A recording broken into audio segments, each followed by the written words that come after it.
everyone, it's Jack's Action. I'm back again with another video.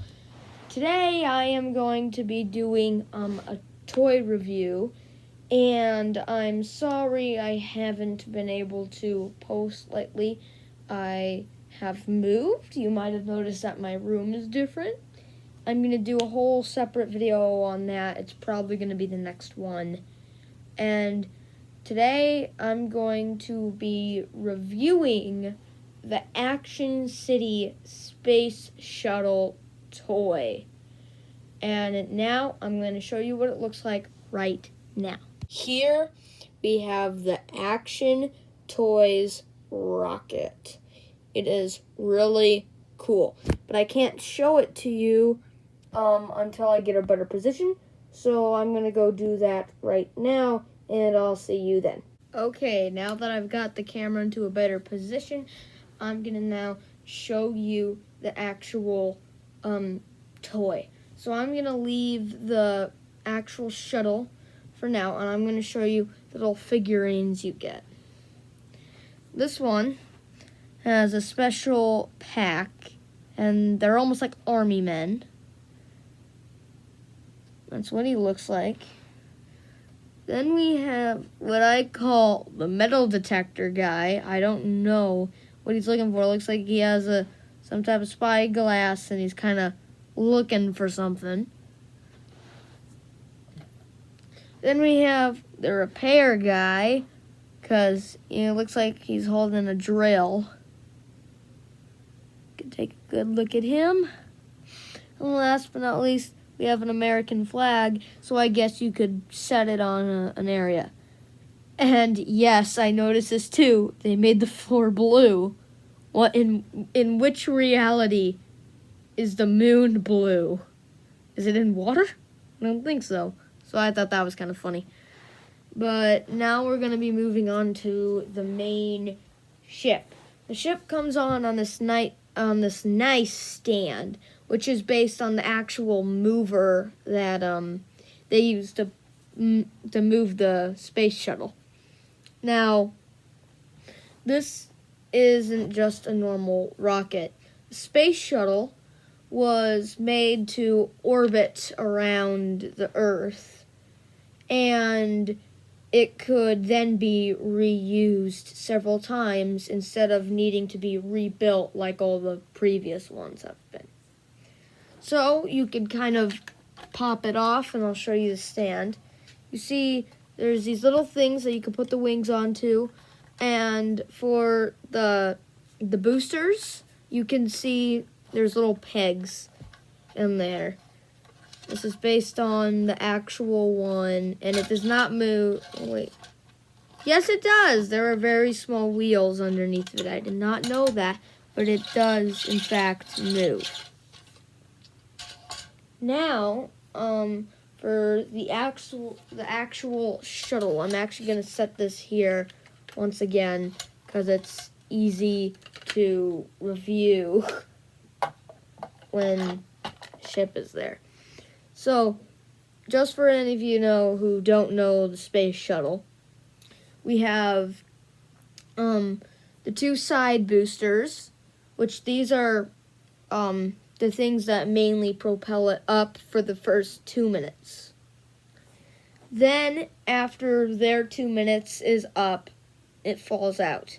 Then it's up to the main 3 boosters underneath, and it uses the giant orange external tank to power the 3 engines. That pushes it up for another 6 minutes.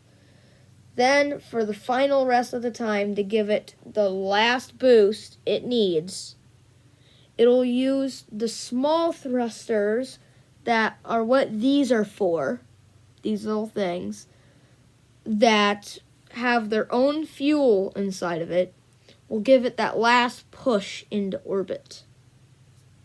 So, it's a bit hard to take it out. You just kind of have to pull really hard.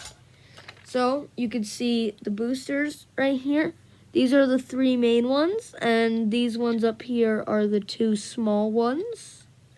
That's what the ship looks like. By the way, if you saw that there's this white streak that normally isn't there, that was a product error.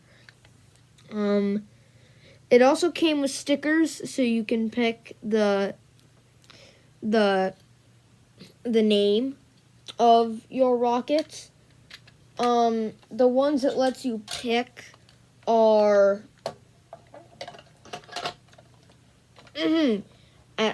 Atlantis, Discovery, Endeavor, and Enterprise. Now, there normally are 2 others, but the 2 others sadly exploded on one of their trips going up. The first one was Columbia, which not many people know, but the second one is one of the most famous acts of a type of rocket ship blowing up, and that's the Challenger. They don't let you have the Columbia or the Challenger because they blew up. It was a very sad moment. I'm gonna give like 5 seconds of respect for them.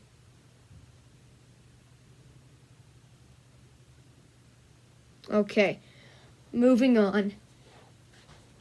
Let me show you some of the extra things, starting with the booster.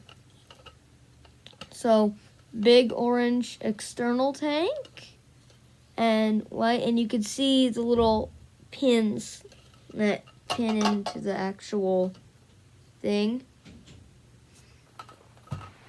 And now we're moving on to the actual ship. So, you can see this is where you're supposed to put the stickers, by the way. One underneath the American flag. One above the door. And the other one exactly in the same spot, but on the other side of the window.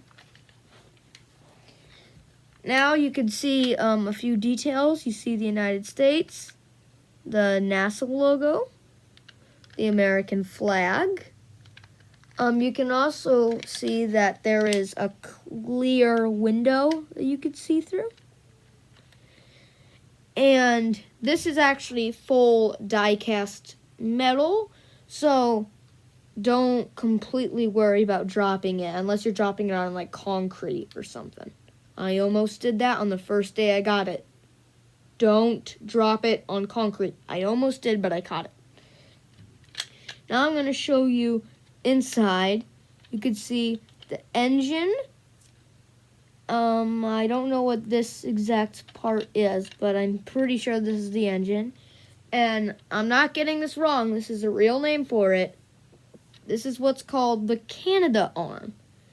Whenever there's a piece of luggage, basically, inside of the ship, you could clip it on inside and it would pick it up, or like a satellite, for instance, and it would pick it up and it would move it around.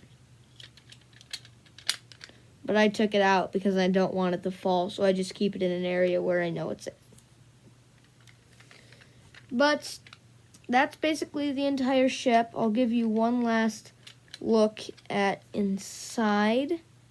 There is no way to see inside of the main cockpit. But yeah, it's a great piece. It's pretty old. I found this on Amazon for considerably less for what it normally is. I'm going to tell you it's about $50 because it's, I think, 80s. But it's still a good piece. I recommend you pick it up if you find it cheap. So, yeah, I'd say that this is a very good review. I'm going to publish it. Next video is probably going to be about my new house and some details. And yeah, this is a pretty fun toy that I like to use. It's nice to go on space adventures and to remember the past. So, I hope you enjoyed this video, and I'll see you later. Goodbye.